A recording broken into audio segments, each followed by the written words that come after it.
आदिल हुसेनच्या कुटुंबियांना एकनाथ शिंदे यांच्याकडून मदत देण्यात आलेली आहे। उपमुख्यमंत्री एकनाथ शिंदेंकडून 5 लाखांची मदत देण्यात आली आहे। व्हीसीद्वारे सय्यदच्या कुटुंबियांशी एकनाथ शिंदे यांनी संवादही साधला आहे।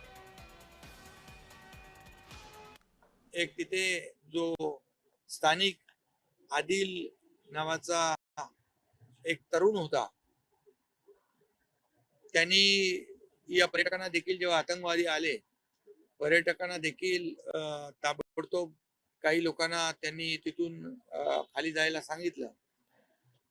आतंकवाद्याची बंदूक त्यांनी खेचली आणि बंदूक खेचत खेचत म्हणजे कारण पर्यटकांवर तो गोळीबार करू नये पुन्हा म्हणून त्याने जीवाची बाजी लावली आणि त्याच्यामध्ये मागून दुसऱ्या एका आतंकवाद्याने अतिरेक्याने त्याला गोळ्या घातल्या आणि तो त्याच्यामध्ये शहीद झाला।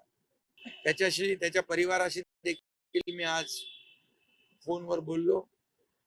आपले कार्यकर्ते तिथे गेले, त्याला देखील एक परिवाराला त्याच्या 5 लाख रुपयाची मदत केली आणि त्याचं जे मोडकळीस आलेलं घर देखील आपले कार्यकर्ते तिथं त्याला पुन्हा बांधून देतील।